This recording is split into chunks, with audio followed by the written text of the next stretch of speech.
नहीं आई, इसीलिए मैंने ये सोचा कि मैं अपने सगुण ब्रह्म की ही उपासना क्यों न कर लूं। तो देखें, अविगत गति कुछ कहत न आवे, ज्यों गूंगे मीठे फल को रस, अंतर्गत ही भावे।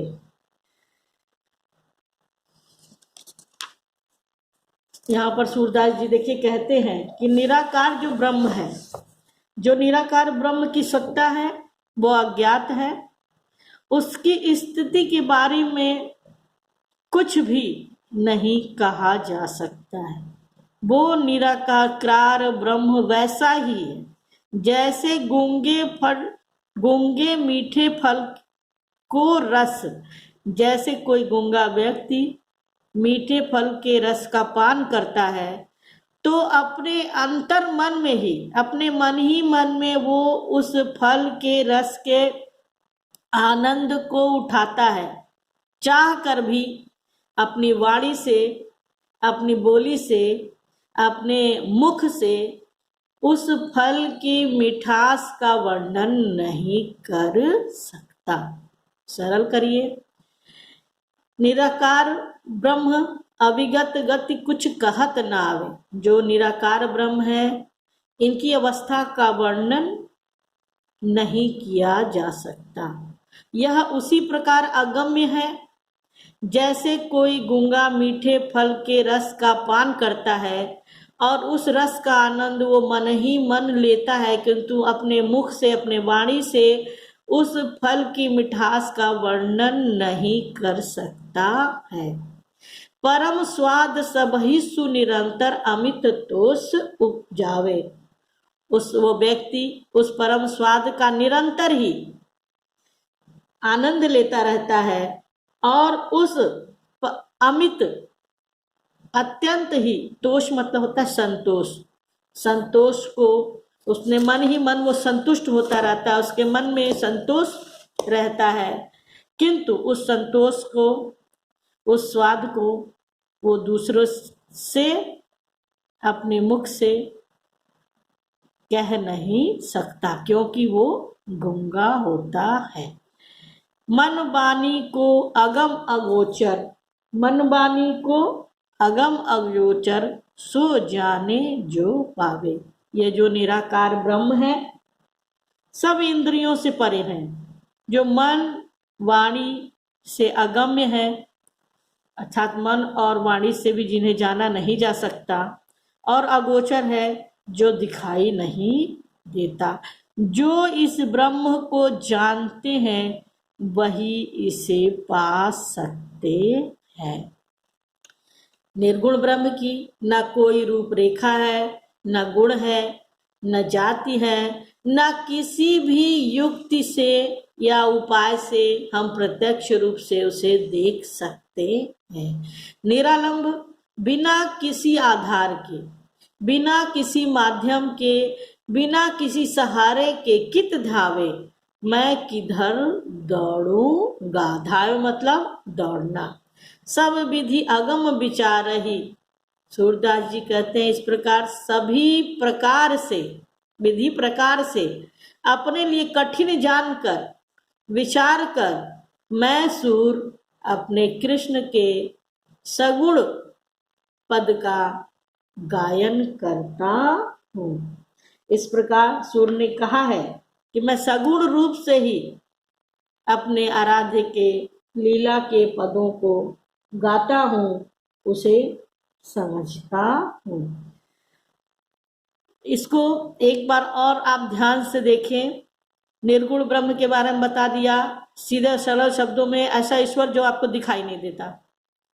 सगुण ब्रह्म वो ईश्वर जो आपको अनेकों रूप से आपके सामने दिखाई देता है, अर्थात जैसे हमारे कृष्ण है, राम है, दुर्गा है, काली है, शिव है, इन सब के मंदिर भी हैं, इन सब की किताबें भी आती हैं, इन सब के रूप और रंग को लेकर कैलेंडर, चित्र सभी ने देखे हुए, और इनकी एक छवि है जो हमारे रूप में बसी हुई है, हमारे मन में बसी हुई है। सूरदास ने कहा इस प्रकार निराकार ब्रह्म की अवस्था को के बारे में कुछ भी कहा नहीं जा सकता। निराकार ब्रह्म की के बारे में कुछ भी कहा नहीं जा सकता। यह ब्रह्म उसी प्रकार हमारे लिए अगम्य है, उसी प्रकार हमारे लिए अगम्य है, अर्थात हम जान नहीं सकते।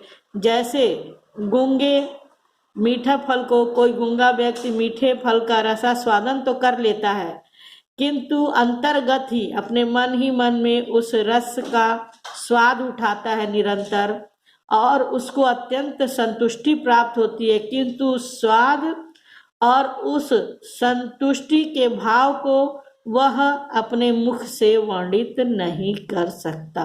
उसी प्रकार जो मनुष्य निर्गुण ब्रह्म की, निराकार ईश्वर की उपासना करता है, वह उसकी उपासना से संतुष्ट होता है, वह उसकी उपासना से अपने ईश्वर द्वारा प्रदत्त वरदानों से संतुष्टि भी पाता है,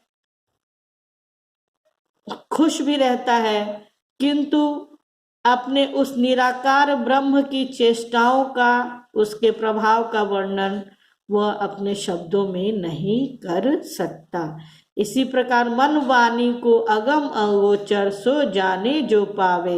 सूरदास जी कहते हैं कि वो निर्गुण ब्रह्म जो मन से और वाणी से अगम्य है, जो दिखाई नहीं देता है, सो जाने जो पावे, जो उसको जान लेता है वही उसको पा सकता है, समझ सकता है, ध्यान कर सकता है, मनन कर सकता है, उसके उस सर्वज्ञ ईश्वर को जान सकता है।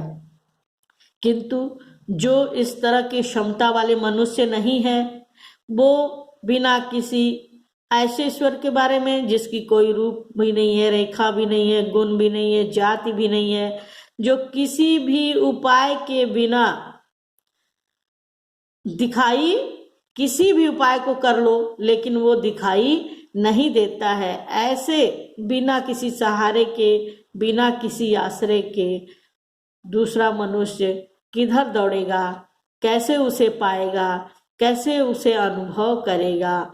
इन्हीं सब कठिनाइयों को जानकर मैं सूरदास अपने सभी प्रकार से अगम्य निर्गुण ब्रह्म की उपासना मेरे लिए सभी प्रकार से कठिन है, ऐसा विचार कर मैं सूरदास अपने कृष्ण के, सगुण कृष्ण के पदों को गाता हूँ।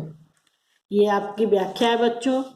फिर से संदर्भ वही रहेगा, प्रस्तुत पद्य खंड हमारे पाठ्य पुस्तक हिंदी के पद्य खंड से, सूरदास के पद नामक पाठ से अवतरित है, और इसके रचयिता भक्ति काल के श्रेष्ठ कवि महाकवि सूरदास जी हैं।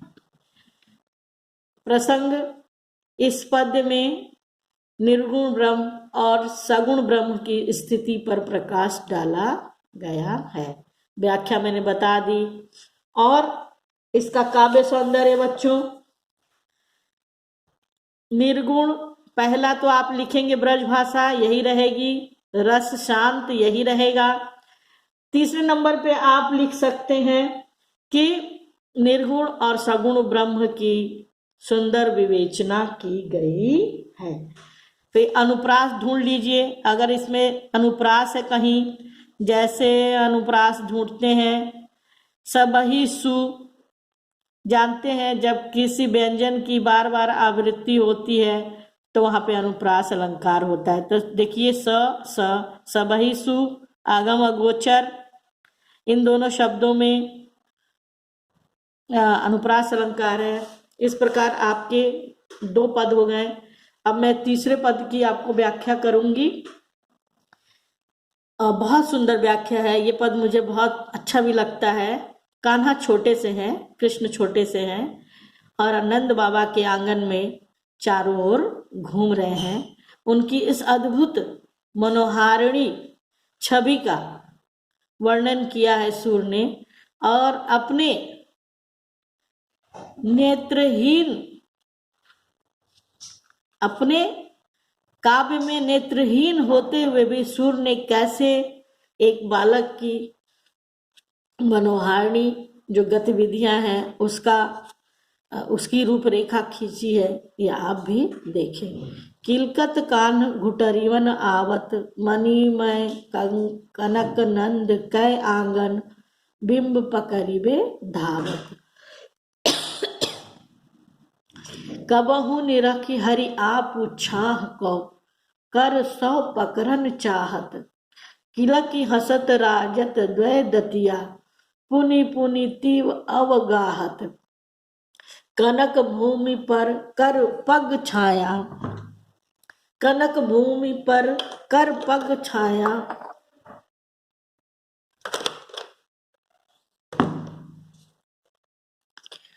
यह उपमा इक राजति, करी करी प्रतिपद प्रति मन वसुधा, कमल बैठ की साजति। बाल दशा सुख निरख जसोदा, पुनि पुनि नंद बुलावती। अचरा तरले ढाकी सूर के, प्रभु को दूध पियावती। शब्दार्थ: किलकारी मारकर कान्हा घुटनों के बल आते हैं। किलकत, किलकारी मारना। कान्हा छोटे से हैं, छोटे बच्चे हैं, और किलकारी जब बच्चा हंसता है। मणिमय, मणियों से निर्मित, कनक मतलब स्वर्ण, तो मणि और स्वर्ण से निर्मित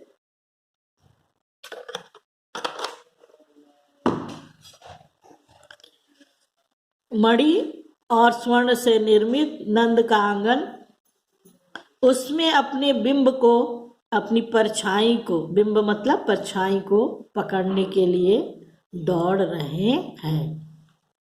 कभी निरखी देखकर हरि कृष्ण आपू अपने छाया को, कभी कृष्ण अपनी छाया को देखकर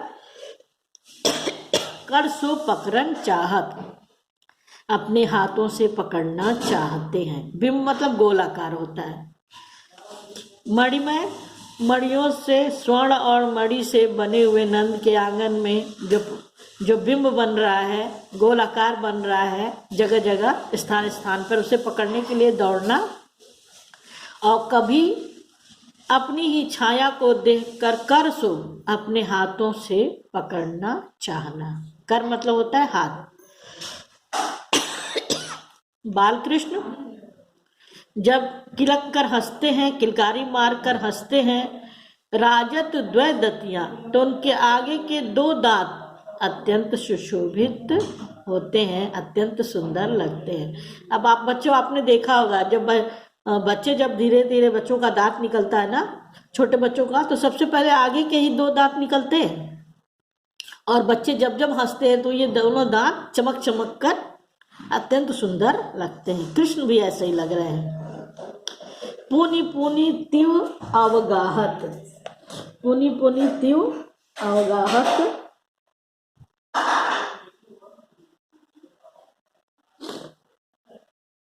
अब अवगाहत मतलब होता है पकड़ना।